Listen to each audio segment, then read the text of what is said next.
when we bought Chad Anderson's memorial lot to store cars in, it previously had a life as a auto wrecker. And they had a caretaker. His name was Sid. And Sid was the kind of guy that liked to stay up at night and stuff. And he had two big dogs. When I say big, I mean they were about as big as a leopard. They were huge. They were bull mastiffs. And they had the big jaws. Just to give you an example, we'd play fetch with one of them, and you just couldn't throw a ball because it was too big. The ball was too small for his mouth. We would throw one of those miniature spares that are in the back of cars that run the little spares. We'd throw that, and he'd bring that back to us and fetch us back. And it was no problem at all. When we weighed him, one weighed 250 and the other weighed 195. There was a male and a female. The male was a little skittish. He had a kind of a brindle coat, black and white, striped, looked like a leopard. And the female, her name was Ludi, and Journey was the male. And Ludi was pretty friendly. She'd come up and slobber all over you and stuff. But Ludi would bark and circle around. And there was lots of times when people would break into the tow company to try to steal stuff out of the cars. And he also had a little dog. And that's the junkyard combination. You have to have a big dog and a little dog, because the big dog's asleep and the little dog's always hears everything. It goes yap, yap, yap, yap, yap, and wakes up the big dog, and then they go out together. So he had a little dog. I don't remember the little dog's name. Wasn't as impressive as the two bull mastiffs. But they'd go out there, and he would find somebody standing on the top of a car, the roof of a car, and the dog circling, barking. And he'd say, "Hey, what are you doing in here?" "Oh, she's done. What's your name?" "Oh, do you have any ID?" "Well, give me your wallet."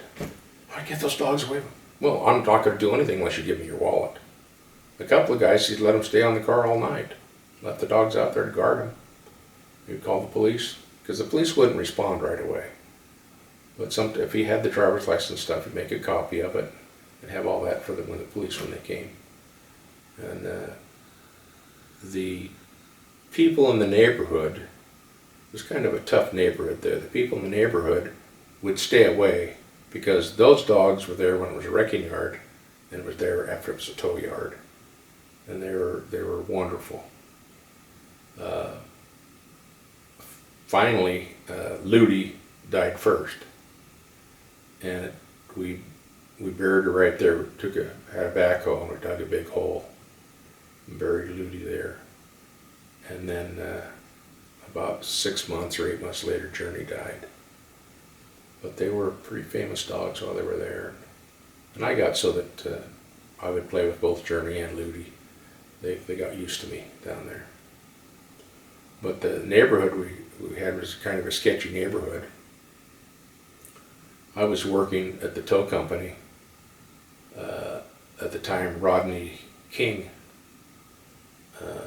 was attacked, and then there was a riot as a result of the attack. There were big riots in Los Angeles and big riots in Las Vegas. And a lot of the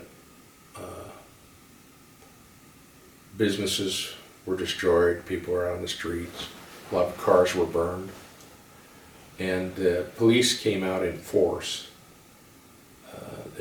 They had several places they used as their base of operations. And one of them was our tow company. The police took over the whole downstairs. We were up in the upstairs and up on the roof. And I went and bought some extra hoses, and we hooked hoses onto the faucets all around. And we were up on the roof with the hoses in case firebomb, stuff like that. No one did that. I think they understood that when you drove in that area, you couldn't get to the tow company because there was a police blockade, and you had to have a reason. So our trucks came in and out. Someone did come and steal their Thunderbird, had a Ford Thunderbird, and we had a great big massive iron gate that rolled back and forth. And they stole that Thunderbird, went and knocked our gate down with the car and drove up the road. Of course, the police were right there and chased him. He drove up on the curb and got a flat, and got stuck. And the police impounded the car a second time and told him that he was going to have to pay to repair the gate and the 2 impounds. And he was a looter. There was a lot of cars that were impounded because people were out looting, and the police would arrest them for looting. Of course, nowadays they just let them loot and say, okay, he needs it. But in those days, it was breaking the law. And it was an interesting night. We had some excitement like that occasionally. But we'd find stuff in the cars and things.